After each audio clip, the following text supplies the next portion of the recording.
Romanos 12:2 diz: não se amoldem ao padrão desse mundo, mas transformem-se pela renovação da sua mente. E aí entra uma condicional: para que sejam capazes de experimentar qual é a boa, agradável e perfeita vontade de Deus. Alguém pode dizer glória a Deus por isso? Olha para mim, o inferno não quer você necessariamente fora da igreja. Às vezes você, na igreja, com a sua visão fora do propósito, se torna mais destrutivo do que você fora da igreja. Porque você fora da igreja, você tem consciência de que alguma coisa não está certa, mas você dentro da igreja, com o modo automático ligado, você pode estar indo para um lugar muito diferente do lugar que Deus quer que você vá, mas você acha que está tudo bem, porque você está no lugar certo. Irmão, não é só sobre estar no lugar certo, é sobre se tornar a pessoa certa, é sobre ter revelação da identidade certa, é sobre caminhar na direção certa. Alguém está comigo aqui? Diga amém.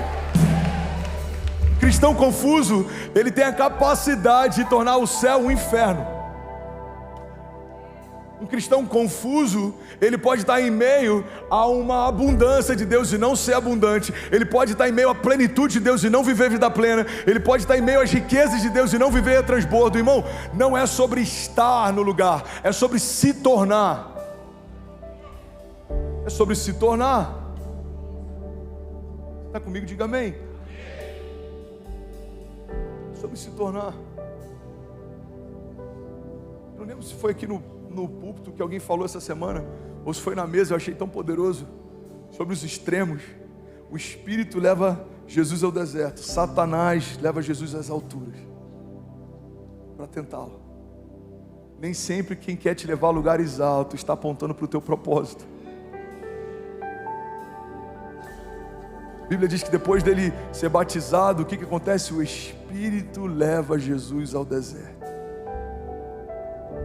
Às vezes a gente vê desertos que Deus permite que a gente entre e a gente está questionando, mas o Espírito também leva pessoas ao deserto. Agora a Bíblia fala que quando Satanás vai tentá-lo, leva ele a lugares altos e oferece para ele toda a glória desses dias. Você não é o centro. Fala para quem está do seu lado: você não é o centro. Efésios 1:18 diz assim: eu oro também para que os olhos do coração de vocês sejam iluminados, a fim de que vocês conheçam a esperança para a qual Ele os chamou, e as riquezas da gloriosa herança dele nos santos, e a incomparável grandeza do seu poder para conosco, os que cremos, conforme a atuação da sua poderosa força.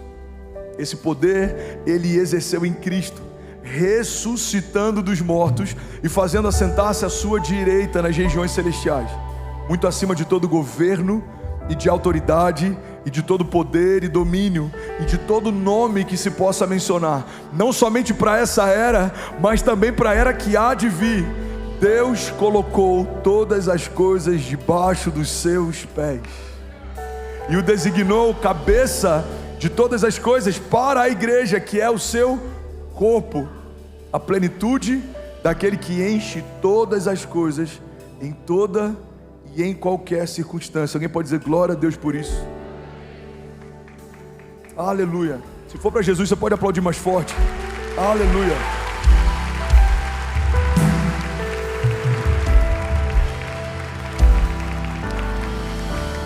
Daria para a gente fazer uma série só sobre Efésios, só sobre esse texto. O texto fala sobre herança, e é interessante porque ele não fala sobre uma herança dada, mas ele fala sobre uma herança dentro. Ele fala a herança nos santos, é algo que foi depositado em você, faz parte da tua genética em Deus, faz parte da sua essência em Deus. Ele fala sobre autoridade, sobre principados, governos, ele fala sobre autoridade, sobre todo nome. Aqui ele coloca Jesus no lugar onde Jesus está. E todas as vezes que nós colocamos Jesus no lugar onde Ele realmente está, a gente tem a revelação do lugar onde nós estamos. Todas as vezes que a gente centraliza Jesus, a gente vai perceber que não tem espaço para dois no centro da história, então a gente sai do centro. Todas as vezes que a gente centraliza Jesus nas nossas decisões, a gente precisa sair do centro. Assim como dois corpos não ocupam o mesmo espaço, dois senhores não podem liderar a mesma jornada. Ou Jesus é o cabeça, ou Ele não é nada. Ou Ele é ou ele é o centro, ou ele não é nada. Ele não divide espaço com ninguém, porque isso seria abrir mão de quem ele é. Não dá para caber em nenhum outro lugar, senão no lugar onde ele já foi estabelecido. A Bíblia diz que Deus estabeleceu em Jesus a plenitude sobre todas as coisas, e até na ressurreição dos mortos ele teve a primogenitura. O único Filho de Deus, depois ressuscita como o primeiro de muitos. Então, irmão, guarda isso. Qualquer um pode ocupar o centro da minha história. Pode ser o dinheiro, pode ser a vaidade, pode ser os meus sonhos, podem ser os meus traumas, podem ser os meus medos. Tem muita gente que tornou o medo o seu conselheiro. Você acha que vai dar certo? Cara, eu não sei, eu vou até aqui porque eu não sei se vai romper, eu vou até aqui porque eu não sei se vai se abrir, eu vou até aqui porque eu não sei se vai acontecer. Quando você deixa o medo definir os seus limites, ele se tornou o centro da sua história. Mas quando a gente desocupa esse lugar, quando a gente tem a revelação desse verdadeiro amor e ele lança fora todo medo, quando a gente tem a revelação da nossa real identidade e sai fora toda covardia, a Bíblia diz que o Senhor não nos deu o espírito de covardia, mas de poder, de amor e de equilíbrio. Quando a gente tem a revelação do senhorio de Deus, e então temos a revelação que somos servos. Quando a gente tem a revelação da paternidade de Deus, então nós temos o entendimento de que nós somos filhos. Irmão, quando esse lugar é esvaziado por nós, ele começa a ser preenchido por Deus. É por isso que no Evangelho, tão importante quanto ser esvaziado da nossa carne, o despojar da carne, é o que vai ocupar a sua história depois que isso sai. A Bíblia diz que um homem que ele sofreu libertação, mas não foi preenchido, é como uma casa em que os espíritos foram tirados e ele vagou no deserto, em lugares áridos, e ele volta 7 vezes mais forte. Ele volta trazendo outros espíritos para ocupar esse lugar, e quando ele chega, a casa foi limpa e arrumada.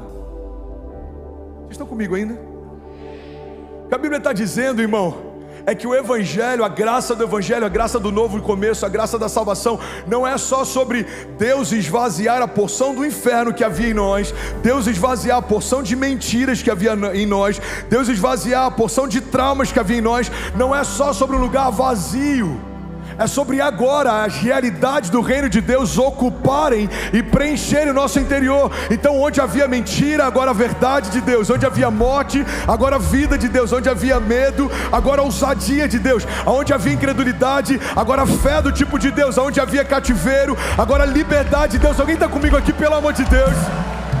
Aleluia! Deus não quer só esvaziar você do que não é dele. Os céus querem preencher você com o que é dele. Porque eu bem sei os pensamentos que eu tenho a vosso respeito, diz o Senhor, pensamentos de paz e não de mal, para te dar o fim que você deseja. E aí, tudo bem? Você acabou agora de assistir um vídeo. Se você ainda não está inscrito, já se inscreve também no nosso canal, ativa esse sininho aqui embaixo de notificação, e toda vez que eu fizer uma live ou estiver transmitindo uma mensagem ao vivo, você vai ser um dos primeiros a saber. Mas eu deixei mais 2 indicações aqui que eu espero que façam muito sentido para você. Então já aproveita e clica para assistir a próxima mensagem, beleza? Seja bem-vindo ao time de incendiários, e eu espero de verdade que essas mensagens mudem a sua vida como elas têm mudado a minha também. Até a próxima. Valeu!